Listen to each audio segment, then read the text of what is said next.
छत्रपती संभाजीनगरचे पालकमंत्री संजय शिरसाट यांच्यासोबत आहेत. साहेब, 2 दिवस तुम्ही गोऱ्यांच्या देशात होतात. एका वर्तमानपत्रानं तुमचा सन्मानही केला. कसा होता गोऱ्यांचा देश, काय सांगाल सन्मानाबद्दल? गोऱ्यांचा देश चांगलाच आहे. तिथलची अर्थव्यवस्था चांगली आहे, तिथलचं राहणीमान चांगलं आहे. परंतु ज्याला आपण म्हणतो ना की भारतात काय आहे, तो भारतात माणुसकी. तिथं माणसं एकमेकाला भेटत नाही, एकमेकाला ओळखत नाहीत. आपलं काम भलं आपण भले, काही संबंध कोणाचाही नाही.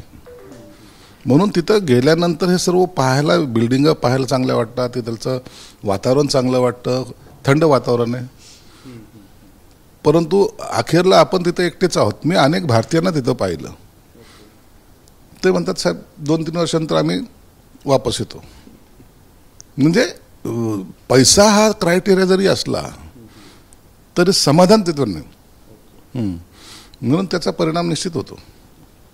दुसरा एक महत्त्वाचा निर्णय तुम्ही तुमच्या काल खात्यामध्ये घेतला की क्लास 2 अधिकारी जे होते MPSC मधून निवडले गेलेले, अशा 22 अधिकाऱ्यांना तुम्ही थेट मुख्यमंत्र्यांच्या हस्ते मुंबईमध्ये बोलवून घेऊन हातात अपॉइंटमेंट लेटर दिले. हा आत्तापर्यंतचा महाराष्ट्रातला पहिला उपक्रम आहे. झालं पाहिजे. नवीन अधिकारी येतो त्या टायमाला त्याच्या आयुष्याची तो सुरुवात करत असतो. जबाबदारी त्याच्यावर येते. आणि अशा वेळेला त्याच्यावर कौतुकाची पाठीवर जर थाप जर दिली ना, तो चांगलं काम करेल अशी अपेक्षा असते.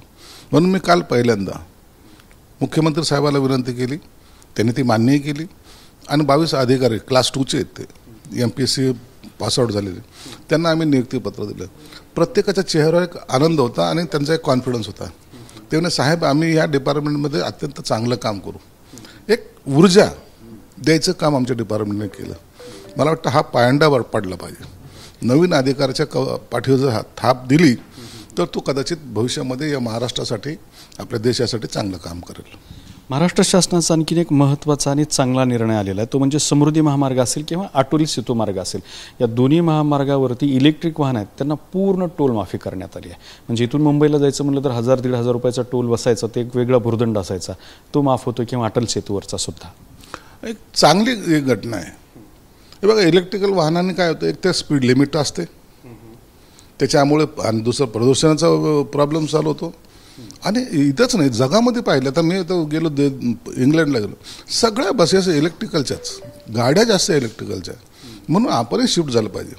एक तर पेट्रोल वगैरे हे जे काही इंधन महाग होतं चाललेत, जे मिळायला अवघड होत चाललेत, त्याची एक तर बचत होते आणि सेफ. त्याच्यामुळं तुमच्या स्पीड कंट्रोल होतो. आता समृद्धी महामार्गावर 200च्या स्पीडने लोक गाड्या चालवतात आणि ॲक्सिडेंट झालं की ते समृद्धीवर ॲक्सिडेंट झाला, मग ते ठेकेदारावर ब्लेम, ह्याच्यावर ब्लेम. अरे 200ची स्पीड कशाला म्हणतात?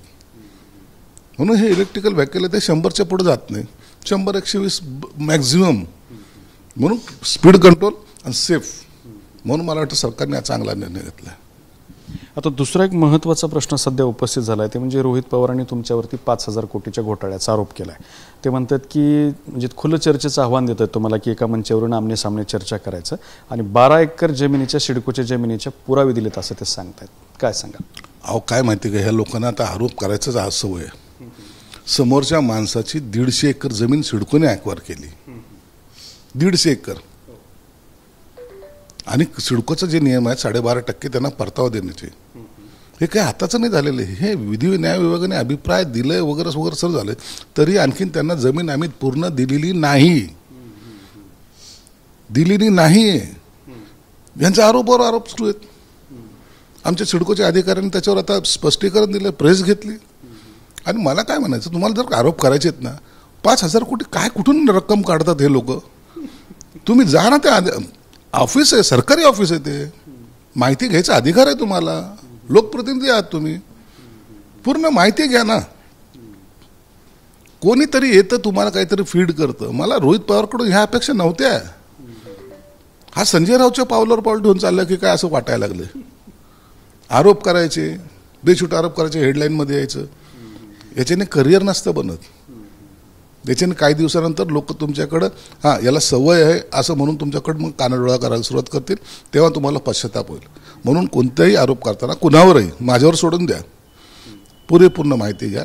ऑफिसमध्ये जा, काही ब्लॅकमेलर येऊन तुम्हाला भेटले आणि त्याचा त्याच्या अनुषंगाने तुम्ही आरोप करायला सुरुवात केली. दुसरा एक मुद्दा आहे, बेस्टची निवडणूक झाली. निवडणुकीमध्ये ठाकरे ब्रँड प्रभावी ठरला नाही अशी सुद्धा टीका होते. मात्र त्यावरती उत्तर देताना असं म्हणतायत की हा फक्त ट्रायल बॉल होता, आदित्य ठाकरे म्हणतात. त्याच्यामुळे हा ठाकरे ब्रँड पराभूत झाला किंवा ठाकरे ब्रँडचा प्रभाव नाही असं म्हणता येत नाही. आता जिंकले असते तर काय बोलले असते. आता मी असं करणार तसं करणार. आता हारले, ट्रायल बॉल होता. अरे कधीतरी पराभव हा मान्य करायला शिका.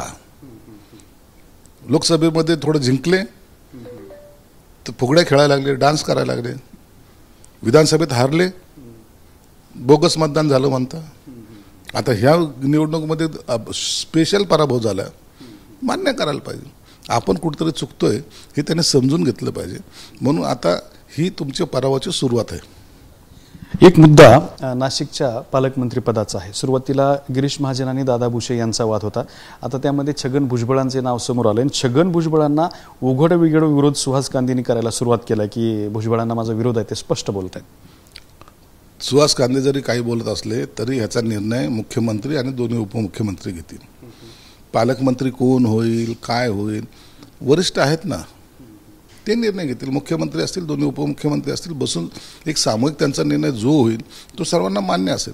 म्हणून आता त्याच्यावर वाद करण्यात काही अर्थ नाही. BDT वासियांचा जो मुद्दा आहे, म्हणजे त्यांना घराच्या चाव्या लवकर देण्यासंदर्भातली चर्चा होते. फक्त 26 लोकांना आतापर्यंत चाव्या दिल्यात म्हणतात आणि लोकांची संख्या तर सदनिकांची आणि लोकांची खूप मोठी आहे, तर त्यांना तातडीने चाव्या देण्याची सुद्धा मागणी होते. निश्चित दिल्या जातील. एक आता हे चालू केलेलं आहे, लोकांना दिलासा देण्यासाठी एक स्टार्ट केलेलं आहे. आता हे सर्व लोकांना घर दिल्याशिवाय हे सरकार शांत बसणार नाही.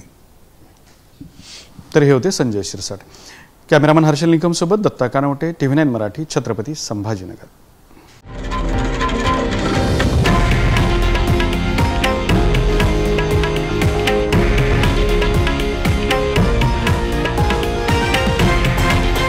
हे आहे देशातील नंबर 1 न्यूज नेटवर्क आणि आपण पाहत आहात TV9 मराठी, एकमेव.